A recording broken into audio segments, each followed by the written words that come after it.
Today, you will have the pleasure of listening in as I was able to interview an award-winning sportswriter, radio host, and TV personality who has made his prostate cancer diagnosis public in order to help others. Listen in to hear more about his journey, as well as why he feels it is of utmost importance in knowing your PSA score. He has definitely been an open book regarding his experience and held nothing back for today's interview. So the big question is this: how can men and those who care for them better educate themselves regarding prostate health, the conditions that affect the prostate, and the latest technology in managing these conditions? That is the question, and this podcast will provide the answers. On a weekly basis, we will be chatting with experts, innovators, and leaders in the field of urology, sharing useful information with the general public to improve their lives and increase their overall health. My name is Dr. Garrett Pullman, and welcome to the Prostate Health Podcast.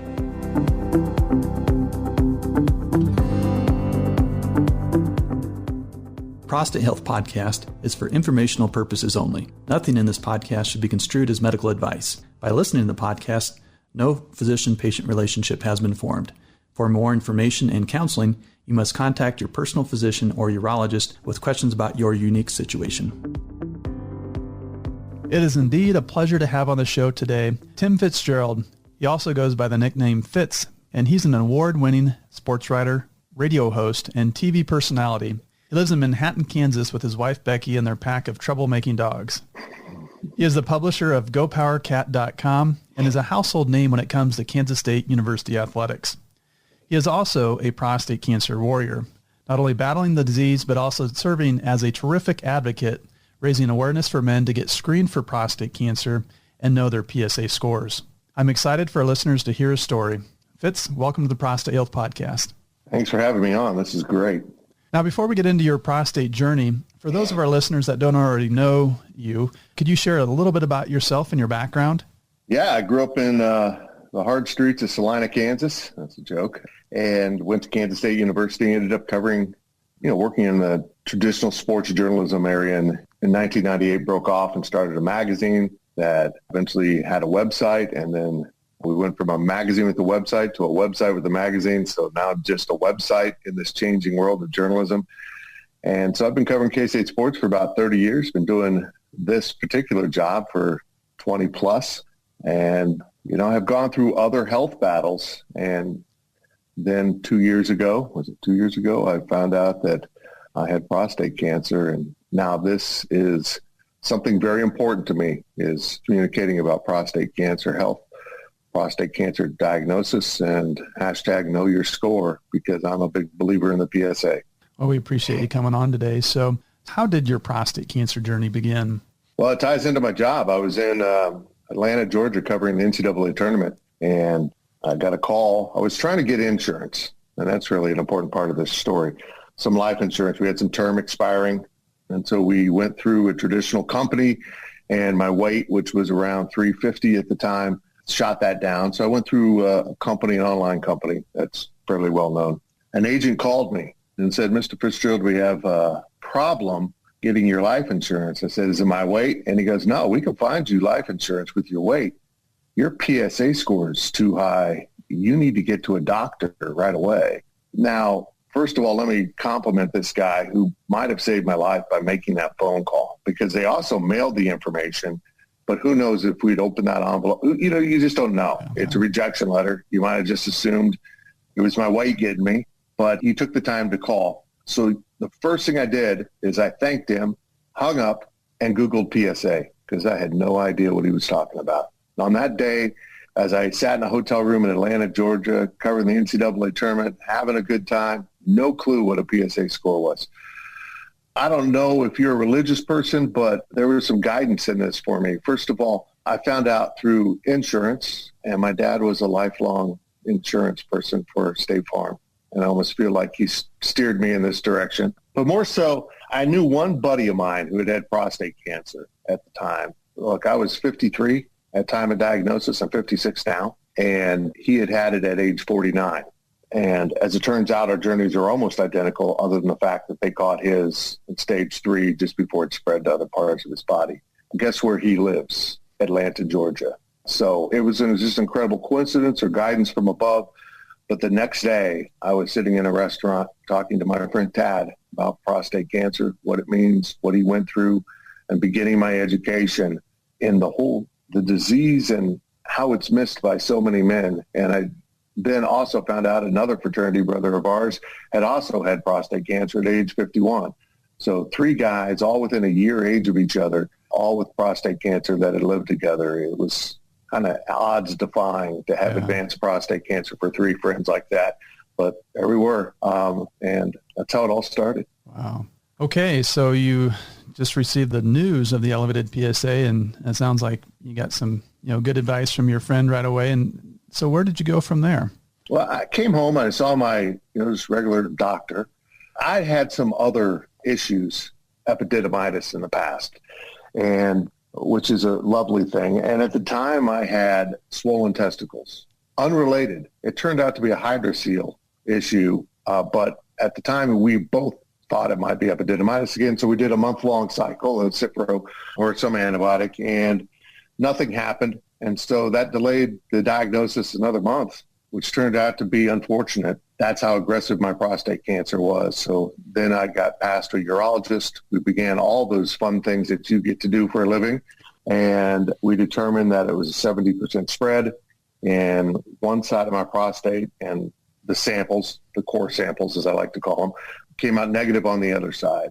But we immediately scheduled robotic surgery with his partner, a younger guy who did that. My first urologist was traditional, I'm going to cut you open guy, which I did not want. Got to not scar this beautiful body. And when he got in there, he discovered the prostate. This is a month later after diagnosis to surgery. That's how quick we turned it around. That the prostate was fully involved. It had broken out and it spread into my bladder. And that had not been the case a month earlier. Yeah. So you wonder if we had immediately been able to diagnose this and not sidetracked by the possibility of epididymitis flare-up if we'd caught it before it got into my bladder. But nothing you could do about that. And onward we went and began our fight with advanced prostate cancer. So back up a little bit there in terms of when you initially got that call or the visit. What was kind of your initial reaction when you heard those words that you were diagnosed with prostate cancer? It's something about the word cancer. Maybe it's the reality of it, or just being trained through years of hearing about cancer stories that it's so frightening. Yeah. One of the best days I had, and this is hard for people who haven't had cancer or dealt with cancer to understand, one of the best days I had in my early journey was the day my urologist called back and said, yeah, it's cancer. It's pretty aggressive cancer. And people don't understand why that is a good day. But went and had a beer with a buddy, said, now we know what we're fighting. Now we know. I'm in the fight. I know my opponent. Let's go get it. And there was something settling about that. Anyone who's gone through a cancer journey knows this. The worst is the unknown. Waiting on tests, waiting on the call, waiting on anything just eats you up because your mind goes to really dark places. So after undergoing the robotic surgery, can you tell our listeners a bit about, kind of what the recovery process was like, following surgery and with the catheter and getting the catheter out and so forth? There's a couple topics here. First of all, I had multiple surgeries. I had to fix that hydrocele. Yeah. And I had some abdominal hernias. So Doc got all those while he was in there. So I really had no problems with my robotic surgery. It was beautiful. It was really an amazing thing there. There was another topic in there that I have forgotten, but we'll get back to it. How long did you have to have a catheter in place draining the bladder? Oh, cath. Yeah, 10 days. Yep. I was thankful for the catheter. I actually learned to like the catheter. People think I'm insane because the next step for me is bladder removal if the prostate cancer rears its head, and that would leave me on, form a catheter for the rest of my life. Certainly, I'd be peeing into a bag, and the ramifications of that were when the 10 days I had my catheter were some of the 10 best nights of sleep I've had, because I did not wake up once to go pee. I woke up in the morning and emptied a very full bag. Yeah. And also I'm a gardener, so that bag of urine was wonderful for keeping rabbits out of the garden. I walked out the front door one day, like 4 or 5 days after my surgery, and my neighbor yelled, "What are you doing?" Because I'm carrying my cath bag. And I go, "I'm going to get those rabbits. They're never coming back." So there are bright spots, even the darkest of days. Yeah. So after surgery, you had talked a little bit about needing additional treatment. So what were the recommendations at that time based on, kind of the results from your surgery? Really, the only one they thought was viable was aggressive radiation. Yeah. And, everything else, because it had kind of spread through the field and maybe spread into other areas that they couldn't see at a microscopic level. Yeah. So fortunately, a few years ago, a complete radiation center opened up about a half mile from my house here in Manhattan, Kansas. And so I didn't have to drive very far. Met some incredible men going through their prostate cancer journeys from an hour away, 90 minutes away, making that daily drive. And you know who else I ran into? My neighbor. 2 houses up, an older gentleman, also with advanced prostate cancer. It's just incredible. But 39 sessions of targeted radiation through my technical term here, crotchal region. And it went beautifully. By all indications, they got it. But in that was a very frank discussion with my radiology oncologist, a wonderful guy, Dr. Bell here in town. And my wife asked a very pertinent question. What's the chances of success here? And he goes, well, I have a printout for that. And the computer spit out 26% chance of this working. And my wife also saw it on the page. I don't know if he intended for us to see it or he wanted us to see it without saying it. Life expectancy was about 5.5 years. So that when you're 53 and they tell you you're not going to make it to 60, I'm telling you what, that's a shot. But by all accounts, I mean, where we're at right now, they got it. And the worst thing I have going on right now is side effects of that radiation and the damage it did. Other than getting cancer, it gets other things. Yeah. And so we're fighting that, but I'd rather fight that than cancer. I'll tell you that. So I think that would be, kind of a good lead in, for our listeners to kind of maybe talk a little bit about what, some of the struggles with, side effects from treatment. And, that's one of the problems with prostate cancer. There's, no free lunch, unfortunately, with getting the prostate cancer. And, and how have you kind of been dealing with those struggles? Well, first of all, you got to take each battle on its own. If you think about the war, it's going to get overwhelming. So the side effects have been real. You name it, I've had it. My incontinence now is worse than it was 2 weeks out of surgery because, they got the bladder pretty good. So it doesn't function quite as the way it should. So I always tell people and make them uncomfortable with saying you're talking to a man wearing adult diapers right now. Yeah. And that's pretty much all day, every day. And I didn't buy those until after radiation. I was on pads only leading up to radiation, through radiation. And sometimes was able to go without pads. I had that good of control. So they really got that good. During the surgery, my urologist said that one of my nerves for my penis that helps with erections, leads to erections, was completely entangled with the cancer. So that came out. But he did salvage another nerve, and it was going to take a while to come to life. I did have some ability in that area, not great at post-surgical. And now post-radiation, I have none. I've got permanent erectile dysfunction. So, I advance through life as a man who can't get a boner and might pee his pants, but that's who I am. Now, looking back at your prostate cancer journey, what advice do you have for men and those that care for them? Get in and get that PSA scored. And I don't care what the medical profession says about age 50, age 55. I've already told you I was diagnosed at 53. And I have a buddy that was diagnosed at 49. I've since met my friend Vic out in Colorado, who I think you've spoken with, age 49. So I say age 45. Get in there, at least get your baseline scored. Know what your healthy prostate PSA, prostate-specific antigen score should be. Know your PSA. I think the problem here, some doctors don't like the PSA. It's not accurate enough. It gives you false positives. Well, it's the best we got. I'm a true believer in the PSA because without getting my PSA caught, I had minor symptoms that I just attributed to aging, a little leakage. I didn't get as hard as I used to, but I wasn't overly concerned with any of those. I had no idea it was cancer. I mean, I wasn't wetting myself and I wasn't totally limp. And I was just I'm an old guy. I was overweight, which I thought was a big part of it. And so I was just advancing through life. And if we hadn't caught it, I'd be dead right now probably because it was going that fast. So gentlemen, go get your PSA scored. Demand your doctor score your PSA, because some will push back and say you don't need it. Tell them you want it. If your insurance doesn't cover it and you have the means, it's not that expensive to get your PSA scored. It's a simple blood test, for heaven's sakes. It's not painful.